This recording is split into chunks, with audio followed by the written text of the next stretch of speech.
I want to start with Jimmy Kimmel, who went on the podcast of comedian Sarah Silverman and said a bunch of crazy, okay, including, I'll just give you this one for flavor. He's yet another leftist who's thinking about fleeing America. So afraid is he of Trump. I did get Italian citizenship. You do? That's amazing. Yeah, I do have that. And what's going on is as bad as you thought it was going to be. Way worse. It's so much. Recently appeared on comedian Sarah Silverman's podcast, where he made headlines with some surprisingly candid comments. Among the more striking revelations, he admitted that he had obtained Italian citizenship, seemingly as a backup plan in case he ever needed to flee America. According to Kimmel, his concern over Donald Trump's political influence is so intense that he's seriously considered leaving the country. While the admission may have sounded humorous at first, it quickly exposed a deeper anxiety and a desire for reassurance from his fellow leftist peers. Because we look to Jimmy Kimmel to figure out insights into how Donald Trump is thinking. The absurdity of this. I would say go, but I love Italy too much to say that. They don't deserve this. I'm sorry, but he should go to Ireland. They do deserve this. They're as woke as they come. My people, who are like among the toughest people on earth, or were, have gone completely woke. But, you know, I'm Irish and Italian, so I have empathy. And he should not go to Italy. It's too beautiful a country to host Jimmy Kimmel. And why would they have given him citizenship to begin with? But in any event, he should go. He should definitely leave. But he won't. He's just saying that to get plaudits from fellow leftist Sarah Silverman. On his own late-night stage, Kimmel presents the same image he has for years. A slightly awkward smile, cue cards in hand, and a carefully rehearsed delivery of jokes that rarely hit with the force they once might have. In many ways, he still seems trapped in a 2005 version of himself, unaware that the landscape of comedy and politics has evolved around him. The audience expects polished humor, but tonight, that polished routine is about to be upended by an unexpected visitor. CNN, a couple of hours after our shows ended, late night comics would come on, and they occasionally would make us laugh, Piers. I mean, occasionally they understood that they were in the game of making everyone laugh. As you know, they've abandoned that game now, and they're just political operatives out there. Colbert, Kimmel, Seth Meyers, who I struggle to even mention that guy's name. He's such an absolute. Megyn Kelly enters the scene with a stark contrast to Kimmel's measured, rehearsed persona. She arrives without hesitation, carrying the figurative weight of a flamethrower, ready to ignite every pretense and self-important act on stage. Her presence is commanding and the dynamic instantly shifts. What unfolds isn't typical late-night comedy. It's a confrontation where Kimmel is forced off his carefully prepared script, facing someone who isn't there to play along with the routine or coddle his ego. His very lucrative but loser of a show on ABC's late night.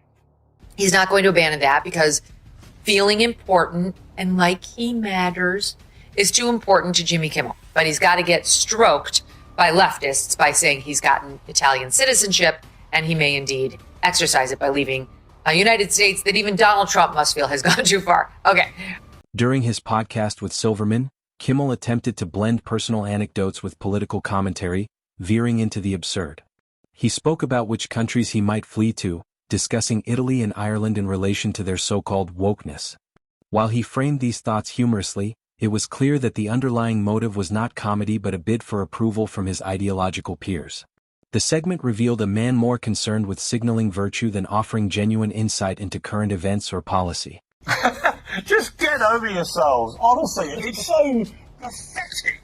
Watching grown men weep because actually the real reason they're weeping.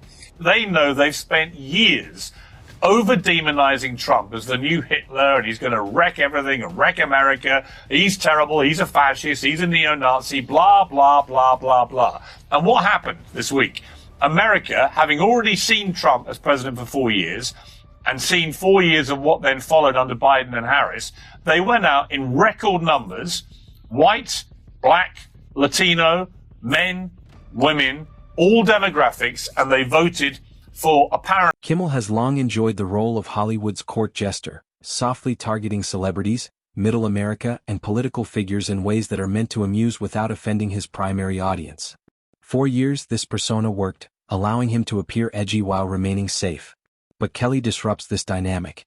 Her pointed commentary turns Kimmel's jokes back on him, exposing the fragility beneath his rehearsed humor. For the first time, The audience sees the consequences of leaning too heavily on a facade rather than that Donald Trump took a shot at Taylor Swift. Trump was making fun of the fact that she got booed openly at the Super Bowl and he got cheered to the high heavens. And Jimmy Kimmel didn't much like that and had the following to say. At the game, he got a big thrill because some of the crowd booed Taylor Swift. Okay. By the way, I was there all the way through and she was gone. She was missing in action for most of the second half. So I don't know what he's talking about. Trump left at his previously designated time, which was, I think, 8:02. That had been scheduled, and that is when he left. And it's a little harder, Jimmy, when you're the president of the United States, because if you leave when everybody else is leaving, you completely F them over because no one can move anywhere. It's total gridlock. Unlike Kimmel, Megyn Kelly doesn't rely on canned laughter, punchlines, or stage props. She arrives with detailed facts, verifiable receipts, and a direct approach that leaves little room for evasion. While Kimmel once thrived on shock value and outrageous stunts during his early career, such as The Man Show, he has now positioned himself as a moral authority in comedy. Kelly's method exposes the irony.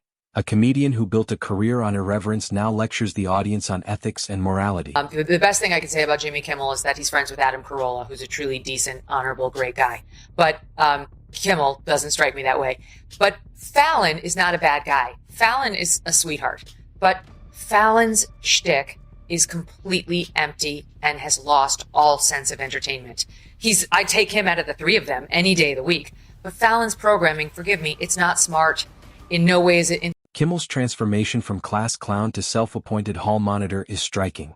The man who once pushed boundaries and thrived on controversy now behaves like a bedtime therapist, doling out lectures to his audience. Kelly highlights this contradiction effortlessly, holding up a mirror that Kimmel struggles to acknowledge. Her approach underscores the hypocrisy inherent in attempting to maintain relevance through moral posturing rather than genuine entertainment. The other night where Joe Biden couldn't say Dionne Warwick, he kept calling her Diane, and he didn't know who Barry Gibb was. He kept calling him Billy. You know who else was honored? At the Kennedy Center. You know who else? Billy Crystal. Just FYI, do you know who once opened up the Academy Awards in full blackface? Oh, Billy yeah. Crystal. Billy Crystal. And do you know who's going to be hosting the Academy Awards this year? Jimmy Kimmel.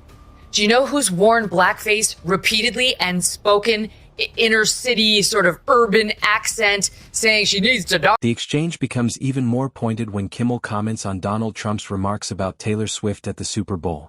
Kimmel expresses outrage over Trump's critique, claiming that Swift's reception at the event was mishandled. Kelly responds not with jokes but with factual clarification, revealing the discrepancy between Kimmel's narrative and reality. The segment demonstrates Kimmel's vulnerability when faced with scrutiny beyond the scripted, controlled environment of late-night television. His average was, in the overall, meaning all viewers, 1.5 million. In the key demo, 236,000. Tucker would have been embarrassed to pull that on any night he was on the Fox News channel. That's what they're getting now. Tucker's numbers were 3 times what Jimmy Kimmel gets. And Tucker's little basement video that he did from clearly like his cabin that he broadcasts out of Maine in literally has 21 million views. Okay? 21 million views. Whereas, as I point out, on ABC, a massive network that comes into your home for free, that you have to make no effort to find, at best, Jimmy Kimmel can get 1.5 million. He needs to have a little self-perspective before going out there and hurling these. The encounter underscores a broader problem in late-night television. The genre has shifted from humor to self-righteous commentary. Shows like Kimmel's no longer prioritize laughter or cleverness. Instead, they offer polished monologues that resemble TED Talks more than comedy routines. In contrast, Kelly's approach is raw, direct, and authentic, leveraging the immediacy of the internet to reach audiences in ways traditional networks can no longer replicate. Too chicken shit to tell us about it, because they accurately deduce that he could still be the Democratic nominee, and they don't want to ding him up. Maybe you give Barbara a pass. Who gives a damn what this singer saw or says? But you know what? Jimmy Kimmel happens to be employed by ABC, which happens to have a rather large news organization. And he has been one of President Trump's most vocal critics. Where are you, Jimmy? On vacation? Kimmel's declining influence is evident in the numbers. His show averages 1.5 million viewers, while independent figures like Tucker Carlson can reach 21 million from home broadcasts. This discrepancy highlights the diminishing impact of network-controlled platforms, showing that authenticity and direct engagement now outperform expensive production and legacy branding. Kimmel's struggle to maintain relevance reflects the shifting landscape of modern media consumption. Kimmel and ABC elevating, the blackface lovin' Kimmel. They, at the same time, fired Chris Harrison, host of The Bachelor, for trying to defend one contestant on, The Bachelorette for saying, gee, I know I went to this antebellum party, a couple years ago. I guess I didn't see anything wrong with it. And all he said was, are we judging her by today's standards, or are we judging her by, old standards? When Hollywood insiders attempted to dismiss Kelly as irrelevant, the effort backfired. Kelly's segments sparked viral conversations across social media platforms, trending for days and igniting debates across Twitter, Instagram, and TikTok.